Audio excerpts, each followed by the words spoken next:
One of the most amazing books ever, 250,000 copies sold of The Ultimate Sales Machine. She is the CEO. She's taken it to a whole new level. She's been coaching me back on a few things around my health, and she's quite a guru in that world as well. And Trish Bertuzzi, oh my gosh, Trish, I would start crying. She was the first person I stalked on LinkedIn until she finally responded to me. She's the founder of the Bridge Group and the Inside Sales Experts Group on LinkedIn, which is like the biggest, best place to hang out besides here. And we really are pretty free flow today. But how much time do we have until they kick us out? Thank you. 10 minutes? 10 minutes? Okay, well, we're going to jump in. So the first thing, I didn't really do justice, but I'm going to ask you guys a new question, and I'm going to throw you off base a lot today. Great. I want to hear about your superpower. I want to hear what you're really good at, and maybe even a little about your team, but that's sort of the main thing I want to hear. So talk about superpowers for a few minutes. And let's start with Trish. She's ready to go. So I think my superpower is my ability to ask direct questions. Yes. And I mean super direct. And I think that's critical for anyone in sales. So I'll give you an example. If someone says to me, yeah, that's interesting, but yeah, I don't think you're a good fit for us. I always say, can I ask you a question? Would you please tell me why? And it is unbelievable how many times people go, well, I don't know why. I don't know why I said why. Well, keep talking. So direct questions are your best friend when you're in sales. So that's my superpower, asking direct questions. Direct questions. Amanda. I would say probably falling in love with the beauty of each person. So I will be able to just figure out what makes people shine inside, and that usually helps a lot for sales. How important is it to build a relationship? So I've been able to do that, and now, I mean, Ken is a perfect example of somebody I've fallen in love with. Oh my gosh, he's so phenomenal. So thank you, man. I'll pay you Ken, later. it's a tough question to talk about yourself a little bit, but a little bit of a crusade I've been on has to do with leadership, because I see a lot of leaders that do not create a trusting, an open, a collaborative environment. And I think we, all of us, can do our job to put leaders in place that build trust, respect, and, they're in it together. Yeah. Instead of being above the people they manage. So That's great. Upon further review, because we talked about this question a little earlier, I realized I'm a master connector, and that's one of my special gifts. And so I've been able to leverage that into a great sales career over 30 years and sales leadership and on and on. And now I'm working on the topic of women in sales and having conversations with people that are nice, that people walk away learning something and they're not antagonistic or difficult. Beautiful. When I was at Franklin, we did a research project on women in sales. I love this. And we found that one woman is worth 1.4 men. Look at the odds up here. I mean, this is right where we're at, right? Okay. 1.4 men. It was really interesting. Women don't seem to care about being in the top 10%, but they are never in the bottom 50% in our research. So there's some neat things going on there. When I started in this industry, following in the footsteps of many of these folks, 8 of the top 10 consultants the year we started the business were women in inside sales. And there's a lot going on there. So I want to talk about that. And I'm not one who cares about political correctness, so we're just going to jump in. I want to hear a little bit some of your experiences on the gender differences and the approaches in inside sales and what you've experienced there from a woman's point of view, from a man's point of view. Talk about, I mean, we always hit it. We keep talking about we're going to do a study someday, and we still haven't done it. So I'm just going to hear what your expertise is on this topic. I have a lot to say on this topic, so I will be brief. But you're all welcome to talk to me afterwards if you want to hear more, because I've been researching this for the last year. And the one thing that I will say is that most everyone agrees that there aren't a lot of women in sales roles in tech, manufacturing, distribution, telecom, some other industries. So everybody gets it, but we haven't really changed it. So what I'm focusing more on are specific ideas that people can do, that companies can do, and also individuals can do to change things. So rather than give you a lot of stories from the past, I'm looking forward to the future, and that's what I'm focusing on. Great. Ken, that 1.4 stat, I agree, because my wife spends 1.4 times much more money than I do. But, So she has to cover the difference. Actually, I spend a lot more than she does. Hey, so I've had 30 years of hiring and mentoring and promoting, and I can tell you, all of us can envision the best rep they've ever had. In my case, it was a woman. I envisioned the best manager that I had. It was a woman, right? Now that doesn't mean women are better than men or men are better than women, but I think, as Lori and I have talked, I think all of us collectively, if we're in a position of leadership and we're promoting, we really should look at women. I've said this from the stage many times. We have a shortage in leadership. We clearly have a shortage in women in leadership. So I think that's a responsibility we all bear. Awesome. I'll share with you a little quick story. So before I took over for my father's company, I was a singer-songwriter. And I closed more sales off of the stage than any other singer there, because nobody was talking about their CD sales, and yet I had every gimmick in the book to come back to that.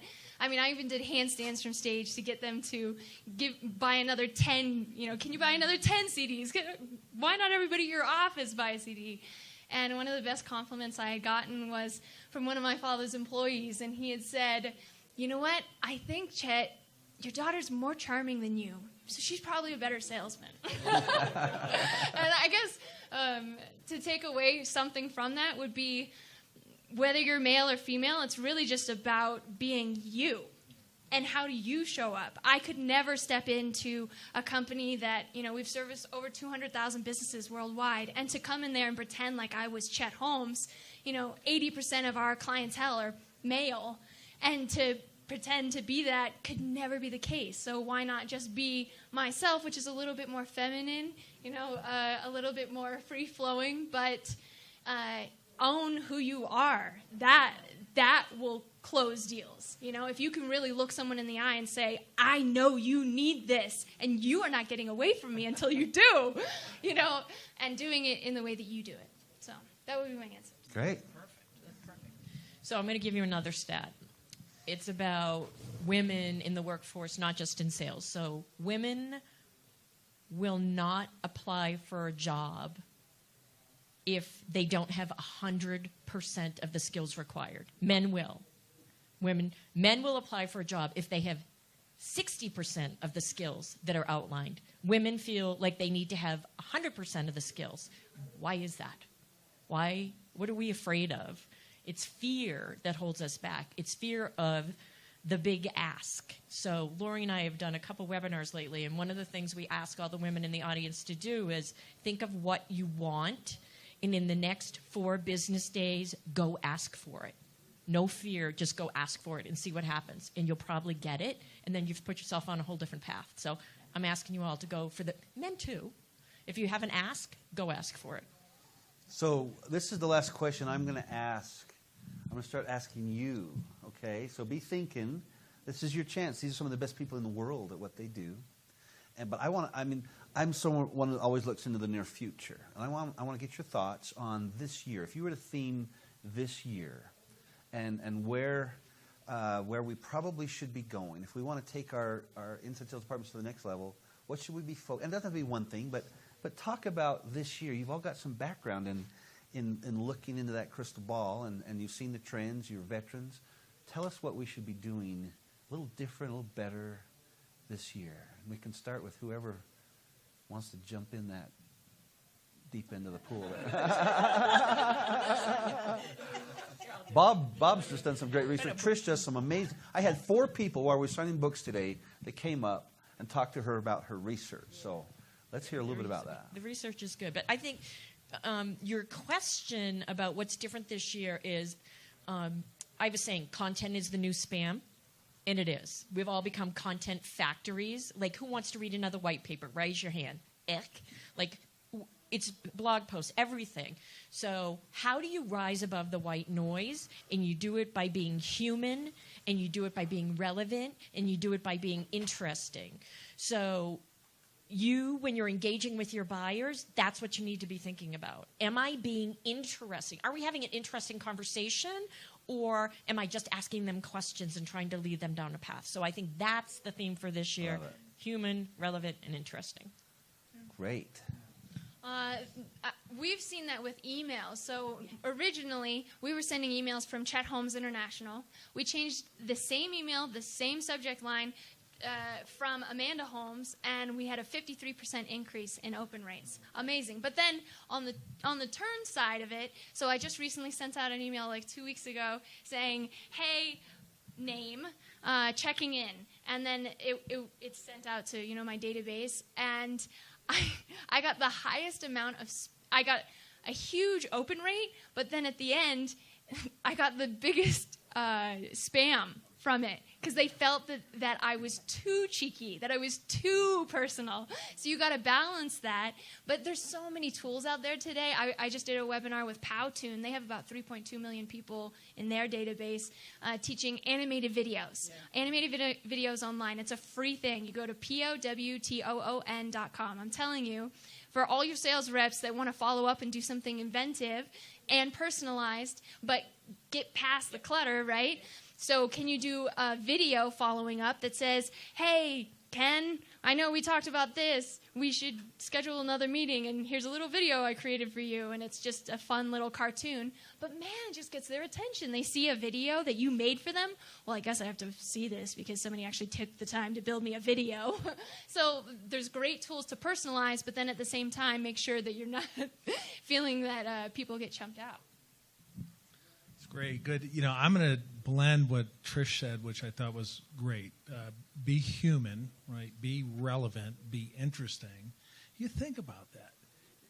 Go back as far as you want with sales. Those three things are universal truths, right? But I'm going to take that and now I'm going to apply it to something I call digital, right? The making of a digital sales rep, right? Because we know today from research, sales reps are texting customers more, right? Are you? Raise your hand if you're texting more. Okay. So, and all the things that apply to how many people get annoyed when their cell phone rings? I do. I go, crap. I don't want to talk to them.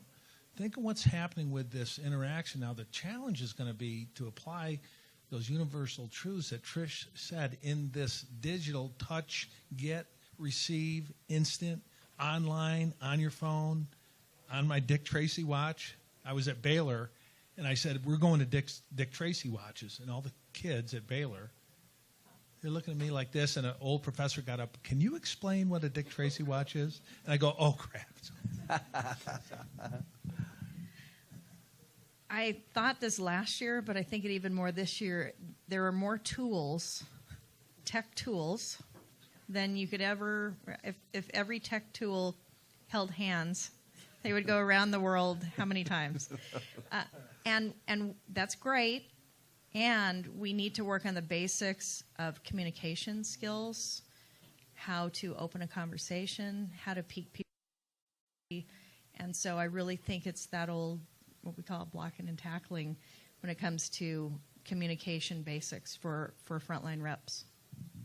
That's great. Okay. Questions? Who's got a question they've been dying to ask? Go ahead. So how do you, I guess this is moving pre-sales rep, but how do you blend be relevant with transactional? How do you define transactional? High volume. What's your price point? 50 per user. B2B or B2C? So 50 per user. What's your ACV? And you'll contract that. For like the transactional side, Yeah. probably around 20. Okay. Bob's thinking, I can tell. Well, know, he said 50, then we got the 10 to 20K of ACV. I didn't quite get that. So, Yeah, I mean, that's still a transactional deal. Yeah. But if you're selling to the SMB, okay, so you're selling to the SMB. So you're selling to someone like me, a small business owner. So you might think it's transactional because maybe you have a high volume of leads or you have a lot of ground to cover, you don't have enough resources. To me, that's a big decision. For me to spend $20,000 is a big decision. And I'll tell you, if your SDR called me, I'm not pointing at you, I'm sorry, I'm Italian, bad habit. If an SDR calls me, the first thing I say to them, and I want you all to do this every time you get a call, is I say, what do you know about me and what do you know about my business? And if I hear clickety-clickety or, oh, you're the CEO, I'm like, you know what, go do some homework and call me back when you can tell me how you can add value to me. It takes moments to do just a scotch of pre-call planning.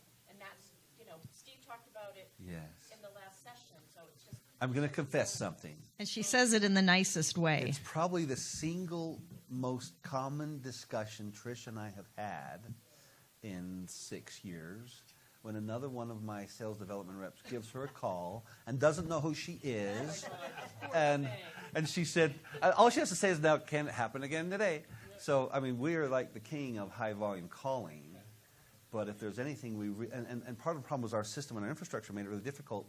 We would send out so many different, we have 35,000 leads a month. And juggling and connecting the dots on all those back to the same person in the database is a challenge, but there's no excuse. And I just say, I'm sorry, Trish, we did it again. Chalk it up. I'm like, you don't know who I am? What's the matter with you? I educate them quickly, let's put it that way. So how do you find the balance between doing research and then doing too much research for your team tasks? So that's an excellent question. Go ahead. Okay. You So wanna get it's a things nice? process. Yep.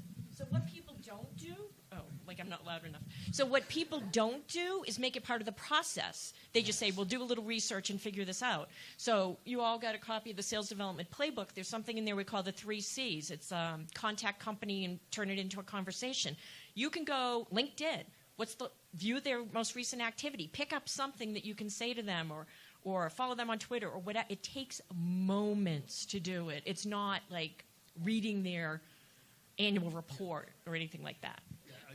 Go ahead.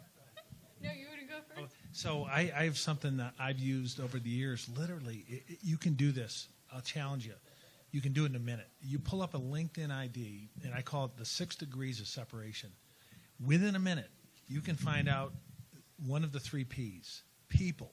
Can you get a referral from that contact? Maybe that person worked at a company who your best friend worked at. That's hey, I was talking to my best friend who mentioned that you work together. That's people. 2 is personal. I went to St. John Fisher College. I went there too. Something personal. 3rd is the product. You call it industry or, they work in oil and gas. Well, I just sold something to an oil and gas company. I'm not kidding you. In 1 minute on a LinkedIn, boom. Yep. So I keep coming back to stories. I lost my phone. Oh, thank you. I wanted to Snapchat at some point. Don't mind me. So last week, Trish was a part of this. So I was looking at a trade show that's happening in June with Salesforce and Sales Hacker. And I'm really excited about trade shows. Ken brought me into his online, and it was, you get a lot of interest. I did one last week. 3 weeks ago, and we got 10,000 CEOs to come on. So I found this trade show, and I thought, I got to partner with these people. I'm telling you, within 45 minutes, I had the CEO of Sales Hacker on a Google Hangout talking with him. And the reason why I was able to do that was in 5 minutes, I messaged him on LinkedIn. I found his Twitter. I found 3 articles that were about him. And then I went on Facebook and found that we had 9 friends that were in common. And it just so happens that his college roommate was a guy that I had a huge crush on in high school. And so I opened with, there's no way you know Vic. Come on. We got to talk. And that just... Now, it's like instantaneous trust. It was just, we bonded immediately. And we also happen to be millennials in the sales world. And Oh, so that would be a great, within 5 minutes. And the only reason why it took 45 to get us on a Google Hangout was because I had 2 calls in between. So, the speed at which we can get things done and the amount of points, right? So I found him on a blog. I went on LinkedIn. I went to Facebook. And he couldn't avoid me. I was going to get in his face no matter what. It was just that decision. So can you do that with your prospects and train your sales reps to do that? Plus you have the common sales machine name. Yeah. So there's that. I was just going to say what I think is important is the amount of conversations that you have in the day. So if it feels like you're not having a lot of conversations, then you need to cut back on your research. But I think using a lot of these ideas, you can do it real quickly. That's awesome. I was just going to say, we mentioned in the base camp, some of you who were there, that our new big push is to research in the data ahead of time more, so that on the screen we have data points that can assist with the talking. So there's a lot of fun sales intelligence and things that can already start, but I love the personalization. So I'm going to shut up. Another question. Help me out here. Okay. No, I saw a hand, but that's the cameraman back there. Please.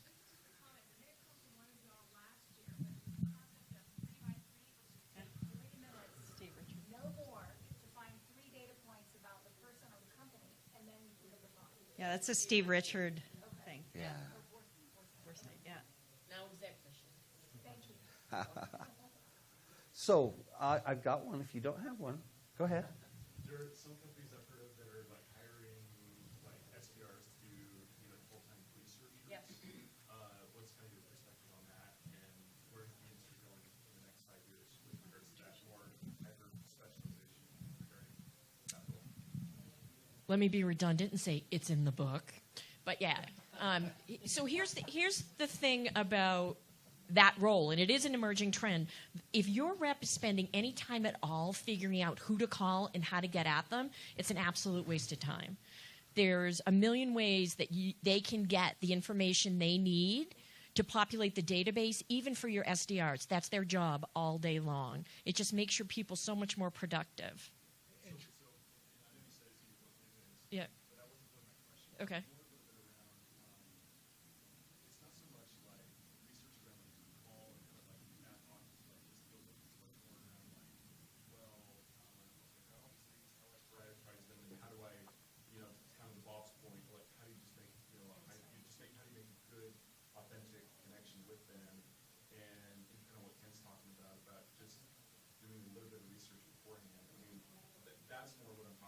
I'm losing the question. I'm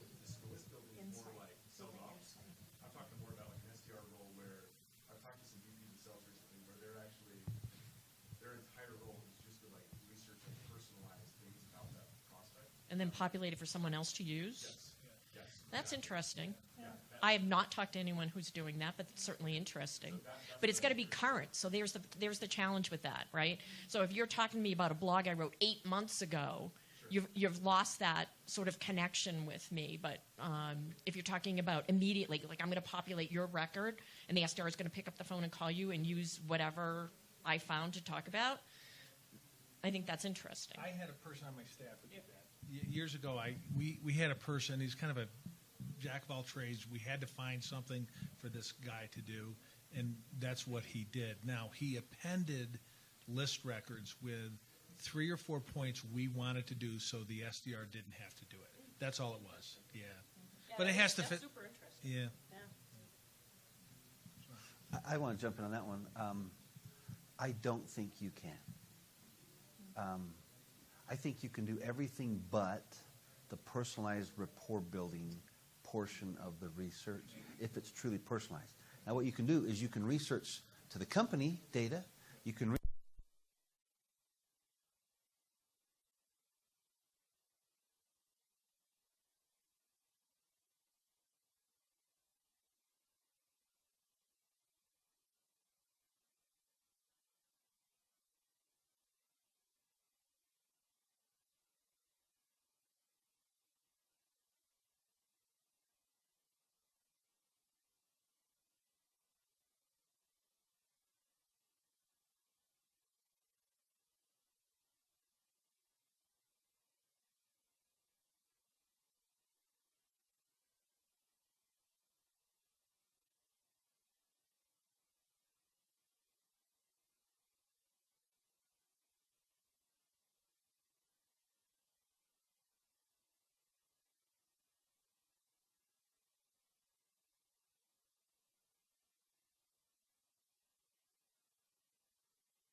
coaching.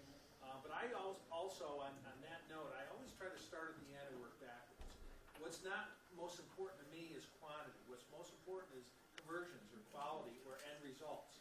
If that's working, I care quite a bit less about this. If it's not working, then you got to work backwards. Yeah, you said it well. They don't get the result. I know, it's like a dead thing. It's a new accessory. Drop the mic. It's actually cheating, but as long as you feel comfortable, I got this right here. Anybody else? Right here. What are current and future trends in sales compensation that you're seeing? Ooh, that's good. There's a trend that I don't like for SDRs, and no one can yell at me about this because I get to have an opinion. I think more and more people are starting to jump on this bandwagon of compensating their SDRs just on revenue, and I think it's a shame because it's so out of their control and it's so not motivating, and I just think it's terribly unfair to do more than 20% of comp based on revenue for an So SDR. you would maybe a piece. I would definitely do a piece, Okay. but I wouldn't. I've seen people lately going whole hog, and it's just wrong. And that's my personal opinion, and I'm sticking to it. Gary. So I'm going to dovetail, and I'm also going to do a totally free plug, which Trish has not asked me to do. So I am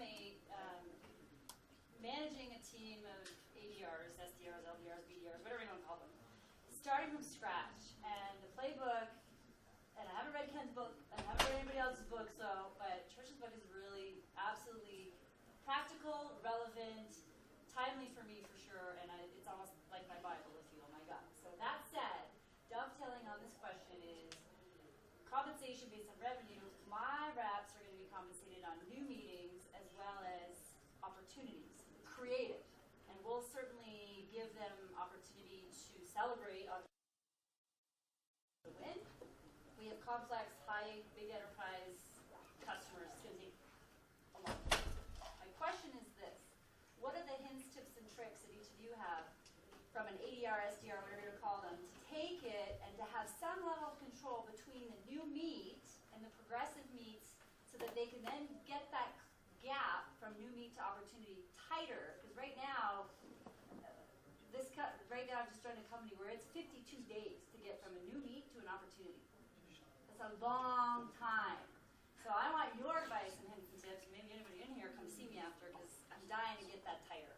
The process and the time it takes to new meet to getting an actual opportunity booked and launched in the system. Those are two different structures. One that's comped on getting meetings, and one that's comped on getting an opportunity, and they're totally different quotas. And one is a high volume, the other one's a much lower volume when you take it over an opportunity. But we want to balance the comp plan based on quality and quantity, right? So you want to. You know what's lacking right there, you guys, is you're missing marketing education, and you're making your sales reps do all the educating from start to finish. If there's that big of a gap, we have that, and if we do all top of funnel webinars, then the salespeople have to educate every single person all the way down the funnel. It takes forever.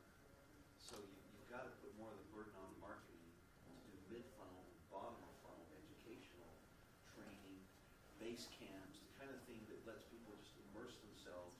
And by the time they get back to salespeople, they already get it. Does that make sense? So Yeah, and we've got taking us ABM below. too that's in there. So once we get somebody from the new meet, we've had them with the account execs, and they've got a demo or some meeting. Then there's account-based marketing that happens in between that.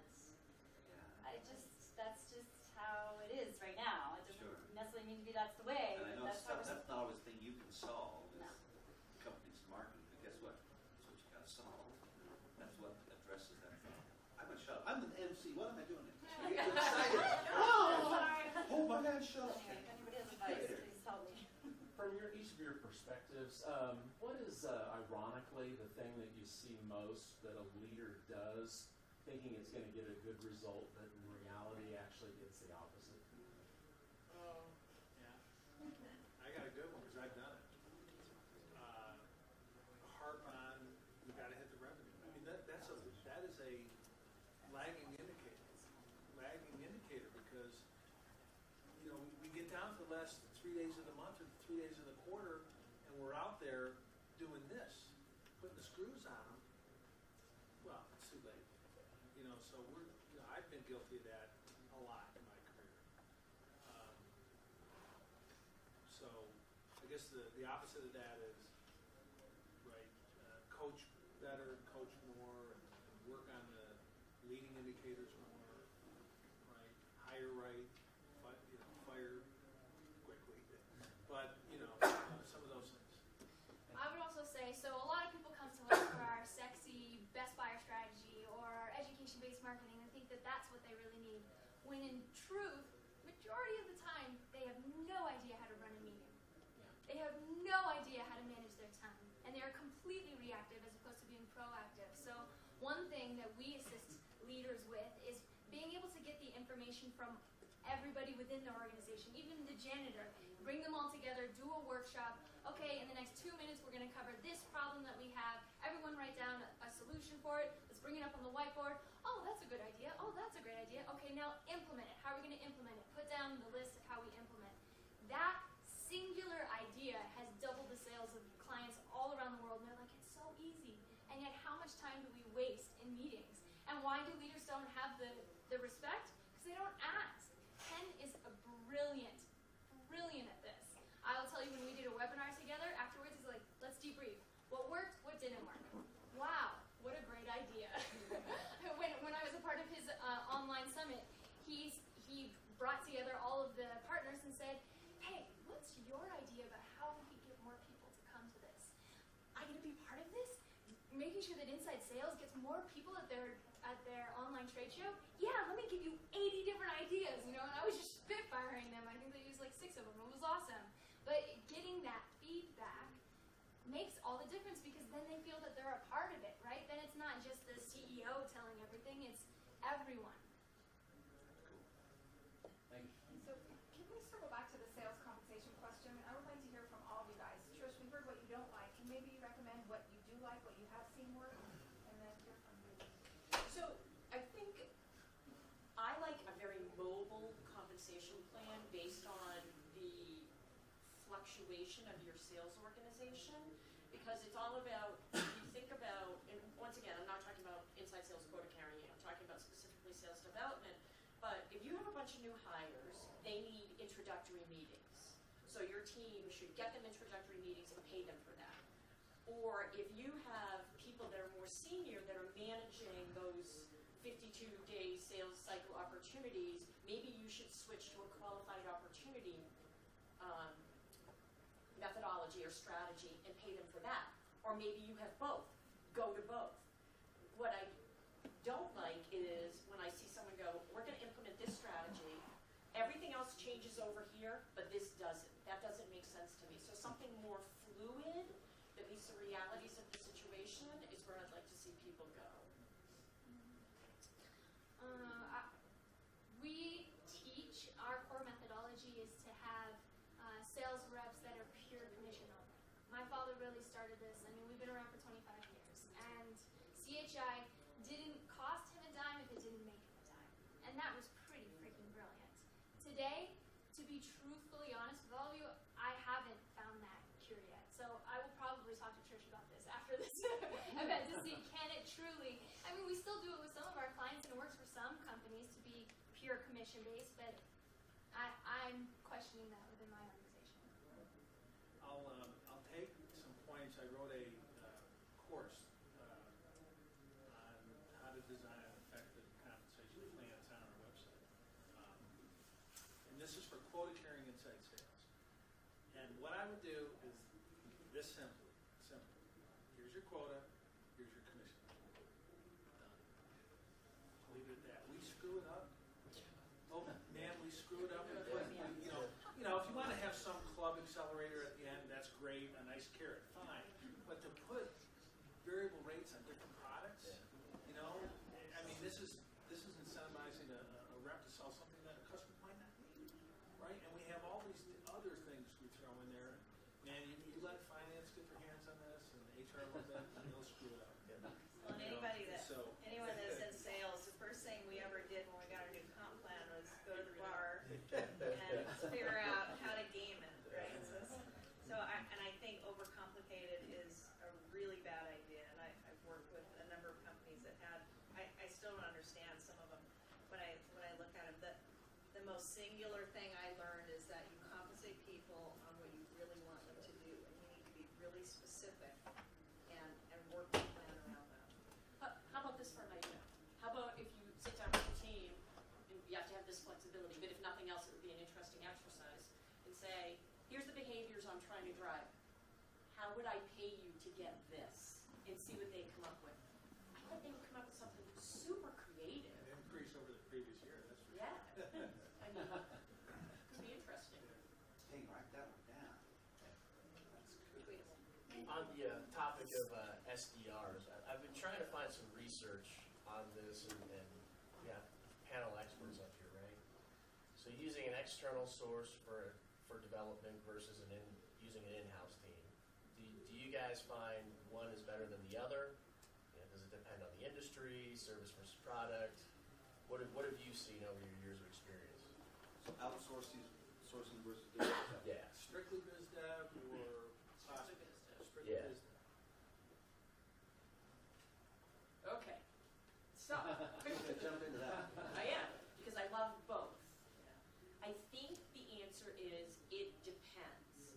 So if you're a startup and you haven't figured out who your ideal customer profile is or who your buyer is or how to message to them accurately, don't go to a vendor and say to them, you have to get me meetings. That's never going to be successful. But if you've figured it out and you've got it to where it's repeatable and scalable and you just don't want to build it in-house because you either don't want the expense or the pain of it, there are some phenomenal vendors out there. Yes, use them. Or if you have a ton of open head count and you are repeatable and scalable, use a vendor to fill the gap for you. So it's all about, are you cooked? If you're not cooked, a vendor's not going to cook you. You are cooked. So let me just ask then. You say there's all these vendors. Yep. What's one you recommend? What's one? What's one you would recommend? Oh. How I'm about gonna put you on the recommend spot, a few? so. I'm going to recommend, I never give just one recommendation.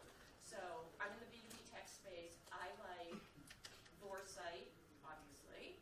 I like Memory Blue, who is also here. And I like Coda Factory. I like a lot of others, but those are the top three of mine. Thank you. Don't push venture. It's a good answer. Go ahead, Steve. So you got an SDR team, you're doing a great job. You got sales guys who, for whatever reason, just are new logo crazy, and you can't get them to stay in touch with the customer after a sale because they're off chasing something new. Have you seen a model where the SDR both generates new appointments and does follow-up to generate referrals from current customers, then gets them into new appointments and feeds them back to the rep? Have you seen it where they do both? I have a good statistic on this. The Carnegie Institute did a research study, and they found that 91% of your clients would give you a referral, and yet only 11% of salespeople ever ask. And I do webinars pretty often, get about 1,000 people on a call every time, and I poll them, and every time about 90% of them say, no, we don't have an active referral system to ask every single client for a referral. I'm just thinking SDRs would ask at a higher rate than a sales guy. We don't know the answer, but we know how to find out. It starts with a T, it ends with a T. It's got Yeah. I love Yes. that. Love that. Yeah, baby. Isn't that what we're successful? And you work for this, go do it, buddy. Cross-sell, upsell teams, that's a farmer. Yeah, to me, that's a farmer role. I'm big on role specialization, so to me, I think, have you seen an SD farmer model? yeah, only it's called cross-sell, upsell, Yeah. or customer success, or account Expansion. management. Success, account Yeah, management. that's true. Yeah. But herein lies, they can upsell, and we have a team that does that super effectively. Yeah. They're still not getting referrals from happy customers that are upselling. Then maybe Oh, it's- you're talking about not new business, just ask for the referral. Like generating referrals from happy Now, customers. that's interesting. See how much I'm learning here? That is also interesting. I was wondering if you'd seen it. Done I other have places. not. I'm gonna start with T, ends with T. You guys are pretty good at that. Yeah, I was just about to say, it's usually because they don't know how to ask. Right. They don't know what to say. You don't just call up and say, give me some clients. Yeah. I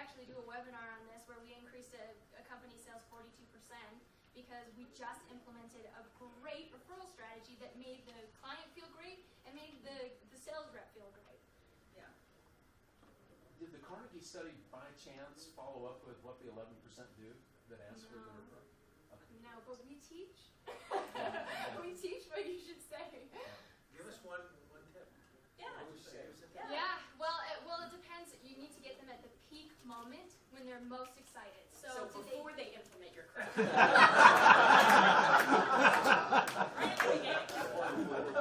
So this is before you got myself. I would add to that, I think you set it up from the very beginning. Yeah. You let them know that your plan is to exceed their expectations so that you can come back and ask for a referral, and it works very well. And they said, give us some of your tips, best practices on renewal. And the one tip was the renewal starts at the very first sale, which is kind of cool, you know. And I think it's a little bit along these lines. You know, one of the things we aim for is what we call a client versus a customer. I mean, define a client as someone who's bought a second time and willing to refer. Well, I love the concept. And so if you aim at the stars, you at least hit the horizon. The stars is the client. The horizon is the customer. If you aim for a customer, you might get nothing. So always aim beyond. And what I like to do is I set myself up and I say, look, I measure myself. I grade myself on how well I'm doing by if when we're done, you're willing to refer me to people like yourself. And I start early on, and then I remind right before, and then the other thing that I do that's new, and Anthony, great, where's Anthony? Is he here? He taught me this, guys. This was so cool. He goes into LinkedIn, and he finds about 8 really good people they know in their connections. Why He are says, they doing this? wow, here's 8. How many will you point me to? So he doesn't make you think. He doesn't ask them who. He says, I'd like you to introduce me to these Yeah, I five. got it since figured we're out. already there." That's brilliant. Brilliant. Oh my God. What am I doing wrong? That is such a good idea. It just kills me. And if you want to He automate, Carrie, was our go into top your BD LinkedIn rep. profile. He was our number one BD rep and the number one SMB rep. Yes, right there. Aside from compensation, talk to me and us about recognition and rewards, motivating. This job can get really challenging, and milestones and celebrating some of that I think is important. What are some of your Recognition, suggestions? incentives. Recognition, incentives, Well, rewards. people are motivated in different ways, and it's important to know whether your reps are intrinsically motivated or extrinsically motivated. A lot of us assume that we all want more money and that that's what's going to make things happen. I've seen disasters happen when the sales leader assumed that. So you know, and there are ways you can assess that and figure that out.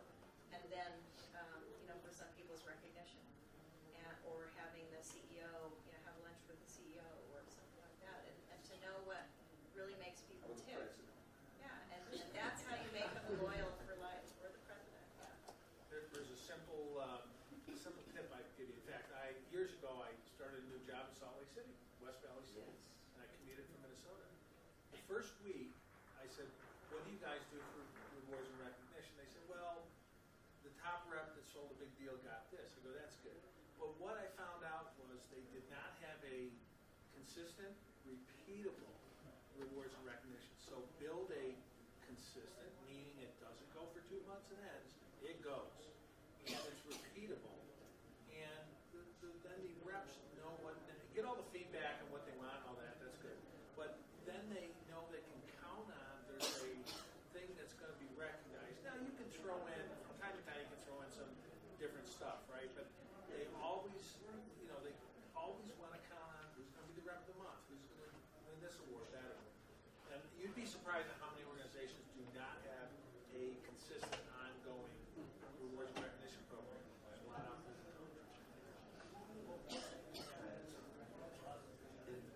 If you have to bribe them every month, always, you can watch it just start scrolling like this.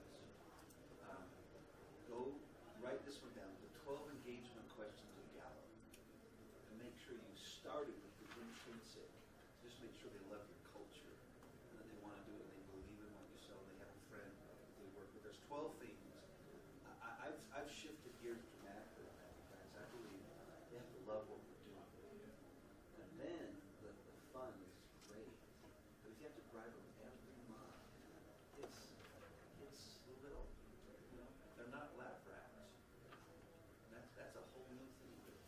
not a behaviorist fan. I like it, but I believe we are people. And we love what we do or we don't. That's a little bit different than we have heard. But that comes from 17 million people that were researched with Gallup. And the 12 engagement questions was the most powerful thing that indicated productivity. All right, well, I learned a lot. I wanted to take notes. I'm going to use Lori's referral system. I'm going to set it up right from the beginning. Get that. Anthem, wherever you are, thank you. I'm going to do that. And I think what else was I going to test? Oh, come on, help me. There was one more thing I was going to test. Maybe referrals. Oh, yeah. Maybe having the SDRs. Yes, having the SDRs actually get involved with the referrals. I think that's fascinating too. So I want to thank you all.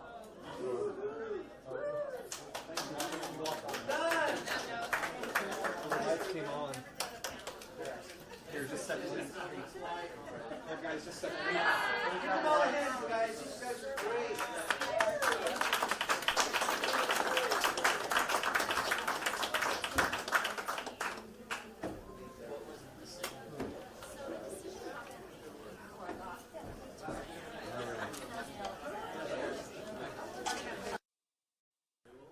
And they said, give us some of your tips, best practices on renewal. And the one tip was the renewal starts at the very first sale, which is kind of cool, you know. And I think it's a little bit along these lines. You know, one of the things we aim for is what we call a client versus a customer. And we define a client as someone who's bought a second time and willing to refer. So I love the concept. And so if you aim at the stars, you at least get horizon. The stars is the client. The horizon is the customer. If you aim for a customer, you might get nothing. So always aim beyond. And what I like to do is I set myself up when I say, look, I measure myself. I grade myself on how well I'm doing by if when we're done, you're willing to refer me to people like yourself. And I start early on, and then I remind right before, and then the other thing that I do that's new, and Anthony, great, where's Anthony? Is he here? He taught me this, guys. This was so cool. He goes into LinkedIn, and he finds about 8 really good people they know in their connections. And says, wow, here's 8. How many will you point me to? So he doesn't make them think. He doesn't ask them who. He says, I'd like you to introduce me to these Yeah, I five. got it figured out. That's brilliant. Brilliant. Oh my gosh. What am I doing wrong? That is such a good idea. It just kills him. And if you want to He automate, Carrie, was our what is top your BD LinkedIn rep. profile? He was our number 1 BD rep and the number 1 SMB rep. Yes, right there.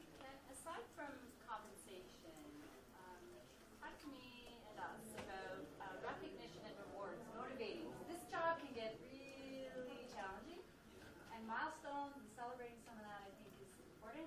What are some of your Recognition, suggestions? incentives. Recognition, incentives, Well, rewards. people are motivated in different ways, and it's important to know whether your reps are intrinsically motivated or extrinsically motivated. A lot of us assume that we all want more money and that that's what's going to make things happen. I've seen disasters happen when the sales leader assume that. So you know, and there are ways you can assess that and figure that out.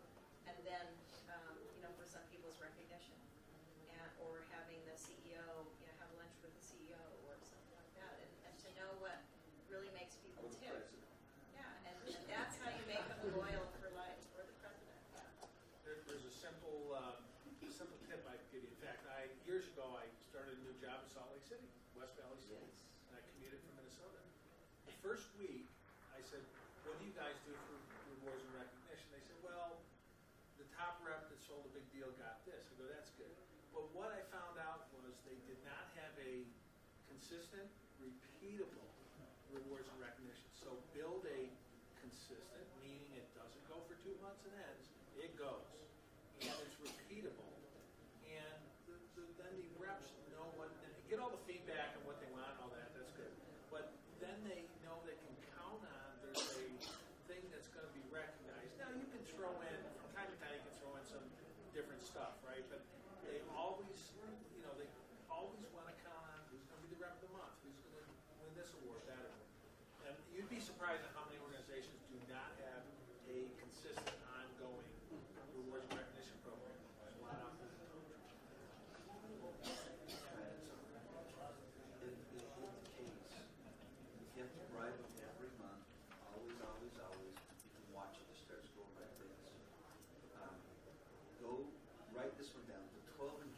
questions with Gallup.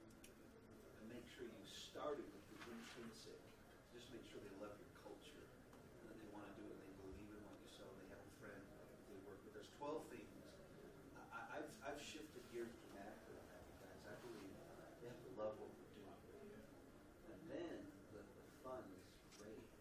But if you have to drive them every month, it's a little, they're not lab rats. That's a whole new thing. I'm not a behaviorist fan. I like it, but I believe we are people. And we love what we do or we don't. That's a little bit different than you've heard. But that comes from 17 million people that were researched with Gallup. And the 12 engagement